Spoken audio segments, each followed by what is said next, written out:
주 안에 있는 나에게 딴 근심 있으랴.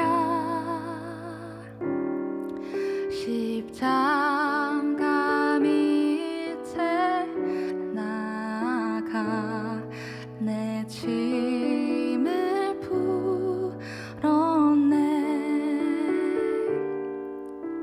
주님을 찬송하면서 할렐루야 할렐루야. 내 앞길 멀고 험해도 나 주님만 따라가리.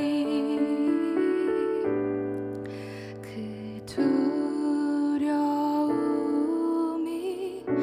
변하여 내 기도 되었고,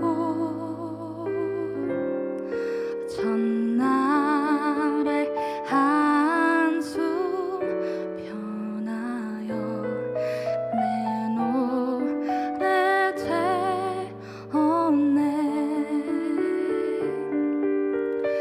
주님을 찬송하면서 할렐루야 할렐루야.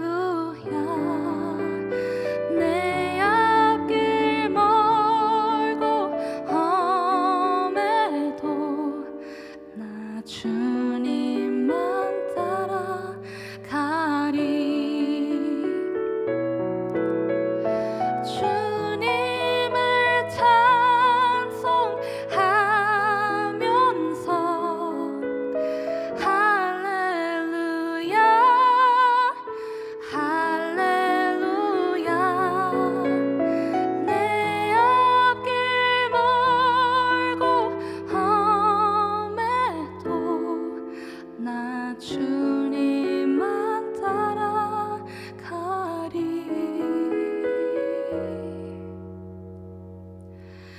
나 주님만 따라가리.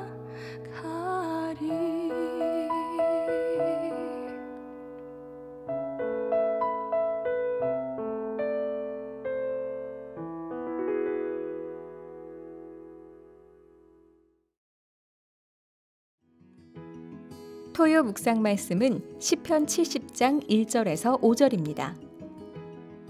하나님이여 나를 건지소서, 여호와여 속히 나를 도우소서. 나의 영혼을 찾는 자들이 수치와 무한을 당하게 하시며 나의 상함을 기뻐하는 자들이 뒤로 물러가 수모를 당하게 하소서. 아하 아하 하는 자들이 자기의 수치로 말미암아 뒤로 물러가게 하소서. 주를 찾는 모든 자들이 주로 말미암아 기뻐하고 즐거워하게 하시며 주의 구원을 사랑하는 자들이 항상 말하기를 하나님은 위대하시다 하게 하소서. 나는 가난하고 궁핍하오니 하나님이여 속히 내게 임하소서. 주는 나의 도움이시요 나를 건지시는 이시오니 여호와여 지체하지 마소서. 아멘. 안녕하십니까. 우리 하나님께서 여러분들을 바이러스로부터 보호하여 주시고 또 회복시켜 주시고 영육간의 강건함으로 붙들어 주시기를 간절히 소망합니다. 오늘 제목은 속히 도우소서, 지체하지 마소서라는 제목으로 함께 말씀을 나누도록 하겠습니다. 본문은 절박한 상황에서 다 쏟아내고 있는 그런 기도입니다. 내 마음을 모두 토해내고 토로하면서 전부를 쏟아내는 그러한 기도인 것이죠. 이러한 쏟아내는 기도의 힘에 대해서 살펴볼 수가 있습니다. 표제어에 보면 다윗의 시라고 나와 있고요. 그리고 인도자를 따라 기념식에 부르는 노래라고 나와 있습니다. 그러니까 지금 이 시가 그 다급하고 절박한 상황이 종료되었든 그러지 않든 간에 기념식에서 항상 하나님께 도움을 구하고 다급하게 하나님을 찾는 기도가 필요하다는 것을 보여주는 내용이라고 할 수가 있습니다. 시편 40편 13절부터 17절까지가 아주 비슷하게 유사하게 반복되어져 있는데요. 그 부분만 떼어내서 이렇게 기념식에 불렀다는 것은 지금 하는 이 기도가 바로 우리의 상황에 상관없이 하나님을 찾고 기다리고 지체하지 말아달라고 간구하는 이 기도는 바로 우리 신앙의 좋은 전통이 되고 유산이 됨을 말해주고 있습니다. 자, 그러면 오늘 어떻게 기도하고 있는지 한번 살펴보도록 하겠습니다. 첫 번째는 원수와 악의 멸망에 대해서 기도하고 있습니다. 2절, 3절을 한번 보십시오. 나의 영혼을 찾는 자들이 수치와 무한을 당하게 하시며 나의 상함을 기뻐하는 자들이 뒤로 물러가 수모를 당하게 하소서. 한다는 이 단어는 집요하게 수색하며 뒤적거리고 있는 그런 단어입니다. 마치 다윗이 사울에게 쫓겨다닐 때 낱낱이 샅샅이 찾아다니며 돌아다녔던 사울의 모습처럼 그러한 단어가 바로 영혼을 찾는 자들이라고 나와 있습니다. 3절에 아하 아하 하는 자들이 자기 수치로 말미암아 뒤로 물러가게 하소서. 아하 아하 한다는 것은 뭐죠? 비웃고 조롱하는 모습입니다. 아주 희롱하는 모습이라고 할 수가 있습니다. 이런 상황에서 그들의 사악함과 파렴치함이 끝내는 온 천하 만민에 드러나게 해달라고 지금 기도하고 있습니다. 지금 너무나 억울한 상황에서 그러한 악한 자의 멸망을 위해서 기도하고 있는 내용인 것이죠. 이 기도는 사실은 개인적인 수준을 넘어서는 기도이긴 합니다. 하나님의 공의의 차원에서 하나님의 그 선은 악이나 죄, 어둠과 도무지 함께할 수 없다라고 우리는 알고 있습니다. 하나님을 향해서 하나님께서 사랑해야 될 대상을 사랑하는 것이고요. 미워해야 할 대상을 또 미워하는 것은 어쩌면 그것이 바로 하나님의 공의라고 할 수가 있는 것입니다. 하나님에 대한 적대 행위는 바로 하나님을 향한 반역 행위라고 할 수가 있는 것이죠. 이러한 원수나 악의 이 조롱과 희롱의 모습은 예수 그리스도께서 십자가에 못 박혀 죽으실 때 그때가 절정으로 나타나져 있습니다. 홍포를 입히고 또 가시면류관을 씌워서 유대인의 왕이라고 왕노릇 해보라고 했던 그 로마 군인들과 종교 지도자들, 심지어 십자가에 못 박힐 때에도 신포도주를 주고 정상적인 것을 주지 않고 또한 뭐라고 말하죠? 남은 구원하였지만 자신은 구원하지 못하는 이 이스라엘의 왕을 보라 라고 희롱했던 모습들처럼 이렇게 아하 이렇게 조롱하고 있다라고 설명을 합니다. 사랑하는 우리 토요 성도 여러분, 하나님의 뜻은 악과 원수가 결국 심판받고 멸망받는 것입니다. 하나님의 뜻은 결국 우리의 승리를 말하고 있다는 것을 여러분 기억해야 됩니다. 예수 그리스도께서는 사망 권세 이기시고 3일 만에 죽음에서 부활하셔서 우리의 승리의 상징, 승리의 열매가 되셨습니다. 그 승리는 하나님의 뜻이 되는 것이고요. 우리가 2절, 3절 말씀처럼 악과 원수의 멸망을 위해서 기도해야 됨을 말씀하고 있는 것입니다. 두 번째는 4절을 보십시오. 4절에는 하나님의 이름과 또 하나님의 백성들의 유익을 위해서 기도해야 됨을 말씀하고 있습니다. 주를 찾는 모든 자들이 주로 말미암아 기뻐하고 즐거워하게 하시며 주의 구원을 사랑하는 자들이 항상 말하기를 하나님은 위대하시다 하게 하소서. 하나님을 간절히 찾는 자들, 그리고 하나님을 여기 보면 사랑하는 자들이라는 이 표현은 감정적인 애착과 열망을 표현한 단어입니다. 그래서 하나님을 사모하는 자들, 그러한 자들이 끝내 하나님으로 인해서 기뻐하고 즐거워하기를 원합니다 라고 이렇게 기도하고 있는 것이죠. 그리고 하나님의 이름이 높아지기를 원하고 하나님의 이름이 영예롭게 되기를 원합니다. 하나님의 이름이 광대하시다라고 이렇게 선포되어지기를 원합니다라고 기도하고 있는 것입니다. 여러분, 저는 진심으로 여기 예배드리는 우리 토요 성도 여러분들이 잘 되기를 진심으로 바랍니다. 그리고 함께 동역했던 많은 성도들이 잘 되기를 바랍니다. 요한 3서 1장 2절 말씀처럼 살아나는 자여 내 영혼이 잘됨 같이 내가 잘되고 범사에 강건하기를 내가 간구하노라. 우리 성도들이 정말 잘되기를 원합니다. 그 기도는 마땅한 기도라는 것입니다. 하나님을 사랑하는 자들, 하나님을 구하는 자들은 하나님의 이름에 민감합니다. 그리고 하나님의 백성이 잘되기를 간절히 사모하게 되어 있다는 것입니다. 하나님께서 주시는 그 영광의 풍성함을 알기를 원하고 그 기쁨을 함께 누리기를 원합니다. 함께 누리기를 원하는 것이죠. 세상 사람들이 알지 못하는 위에서부터 줄 위로밖에는 얻을 수 없는 그 큰 영광과 기쁨을 함께 누리기를 원합니다라고 기도하고 있는 것입니다.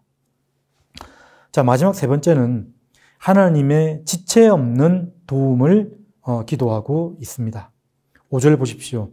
나는 가난하고 궁핍하오니 하나님이여 속히 내게 임하소서. 주는 나의 도움이시오 나를 건지시는 이시오니 여호와여 지체하지 마소서. 다급하고 절박한 상황 속에서 하나님께서 서둘러 달라고 이렇게 기도하고 있습니다. 하나님께서 지금 도움이 되셔서 오지 않으면 안 된다라고 이렇게 설명을 하고 있는 것이죠. 여기서 가난하고 궁핍하다는 이 표현, 성경에서 참 많이 나타나는 표현인데요. 물질적으로, 경제적으로 궁핍함을 표현할 뿐만 아니라 억울한 상황 속에 있는 비참한 상태, 아니면 영적으로 참으로 깨어져 있는 상태들을 가리키는 단어입니다. 그래서 이 단어들을 번역할 때는 온유한 자라고도 표현되기도 하고요. 겸손한 자, 또 갇힌 자, 가난한 자, 여러 가지 단어로 표현될 수 있는 단어입니다. 이러한 자들은 어떠한 자이냐면 하나님의 신원하심을 믿고 하나님의 갚아주심을 믿고 끝까지 기다리는 자입니다. 하나님의 결말을, 하나님의 통치를 변함없이 굳건하게 신뢰하는 자들이라고 할 수가 있습니다. 마음이 깨진 자들, 마음이 조각난 영혼들, 하나님께서 그렇게 말씀하셨습니다. 하나님께서 원하시는 제사는 상한 심령이라 상하고 통회하는 심령을 주께서 멸시치 아니하실 것이라. 심령이 가난한 자는 복이 있나니 천국이 저희 것이며, 심령이 가난한 자, 마음에 깨짐이 있는 자, 이런 자들을 하나님께서 찾고 계시다라고 설명을 하고 있습니다. 이 마음이 어떤 마음이냐면 그런 마음입니다. 하나님으로 밖에는 안 된다는 그 절박함, 그 간절함, 그 마음이 바로 이 가난하고 궁핍한 마음이라고 할 수가 있는 것입니다. 요즘 같은 때를 살다 보면 하나님 없이도 그냥 될 것 같은 일들이 참 많아 보입니다. 전에도 말씀드렸다시피 돈은 거의 신의 영역에서 우리를 통제하고 있는 것 같아요. 그러나 어떻습니까? 당장 앞에 보이는 사람들, 환경과 상황, 눈에 보이는 일들은 그러한 보이는 것들이지만 그 뒤에 보이지 아니하시는 하나님을 인정하고 신뢰한다면 우리는 지금도 내 형편의 어떠함과 상관없이 다급하고 절박하게 주는 나의 도움이시오, 주는 나의 건지시는 이시라는 것을 고백하지 아니할 수가 없는 것이라는 것입니다. 여호와여 지체하지 마소서, 얼른 오시옵소서, 이런 기도가 나올 수밖에 없는 것을 우리가 알게 되는 것입니다. 하나님이 지체하시면 안 된다는 그 기도, 하나님은 지금도 그러한 기도를 하는 자들을 찾고 계십니다. 온 땅을 돌아다니시며 하나님께 전심으로 향하는 자에게 은혜를 베푸시겠다고 약속하셨습니다. 하나님의 도움을 다급히 구하는 저와 여러분들이 되어야 할 것입니다. 오늘 본문은 이렇게 항상 기도의 됨을 가르치는데요. 제가 오늘 본문에 이어서 결과가 나타나 있는 본문을 한번 찾아보기를 원합니다. 시편 34편 6절에서 10절까지의 말씀인데요. 이렇게 기도했을 때 끝내 어떻게 되느냐? 34장 6절에 보면 그렇게 나와 있습니다. 이 곤고한 자가 부르짖음에 여호와께서 들으시고 그의 모든 환난에서 구원하셨도다. 환난에서 건지시는 분이십니다. 7절 여호와의 천사가 주를 경외한 자를 둘러 진치고 그들을 건지시는 도다. 하나님의 천사가 여러분 한 분 한 분을 둘러서 보호해 주실 것입니다. 8절 너희는 여호와의 선하심을 맛보아 알지어다. 그에게 피하는 자는 복이 있도다. 주의 선하심을 맛보아 알게 된다라고 했습니다. 9절 10절 너희 성도들아 여호와를 경외하라. 그를 경외하는 자에게는 부족함이 없도다. 젊은 사자는 궁핍하여 줄일지라도 여호와를 찾는 자는 모든 좋은 것에 부족함이 없으리로다. 말씀에 그렇게 말을 하고 있습니다. 모든 좋은 곳에 부족함이 없을 것이다. 여호와께서 나의 목자 되셔서 나를 인도하시니 내가 부족함이 없겠다는 그 고백과 같은 것이죠. 사랑하는 성도 여러분, 그렇습니다. 지금 나를 어렵게 하는, 고단하게 하는 상황이나 그런 원수 같은 사람이 있습니까? 만약 우리가 그런 원수 같은 사람이나 아니면 상황, 현상들만을 바라본다면 우리는 그 사람의 수준, 그 상황과 환경의 수준을 벗어나지 못할 것입니다. 그런데 하나님을 바라보고 하나님의 수준에서 그 모든 일들을 이해하고 해석한다면 어떻게 되죠? 우리가 그 상대를 바라보지 않고 하나님을 바라본다면 하나님의 시각으로 해석할 수 있게 되고요. 하나님의 방법으로 대응하게 된다는 것을 우리가 기억해야 될 것입니다. 어떤 상황에도 주를 의지하고 그분의 도움을 바라는 저와 여러분들이 되시기를 간절히 바랍니다. 그리하여서 환난에서 건짐을 받고 모든 좋은 것을 주시는 하나님을 경험하길 간절히 바랍니다. 오늘 남은 하루 그리고 또 한 주간 주의 선하심을 맛보아 알아가는 하나님의 사랑하시는 백성 되시기를 주님의 이름으로 축원드립니다. 이 시간 다 같이 기도하도록 하겠습니다. 다윗의 시 기념식을 따라 이렇게 기도하라고 했던 것처럼 주님 지금 저를 도와주시옵소서. 저와 함께 하시지 아니하시면 저는 아무것도 할 수가 없습니다. 가난하고 곰핍한 마음을 가지고 기도하는 이 시간 되었으면 좋겠습니다. 다 같이 기도하며 나아가도록 하겠습니다. 은혜가 풍성하신 하나님 아버지, 주여 지체하지 마소서. 주는 나의 도움이시오. 주는 나의 산성이시오. 주는 나의 피할 바위시오. 하나님께서 밖에 아니면, 하나님 밖에 아니면 어느 것도 나를 도와줄 것이 없고 나에게 참 소망 되시며 힘 되시는 것이 없음을 고백합니다. 주를 의뢰하며 의탁하며 나아가오니 오 하나님 함께 하시고 동행하여 주시옵소서. 인도하여 주시옵소서. 주께서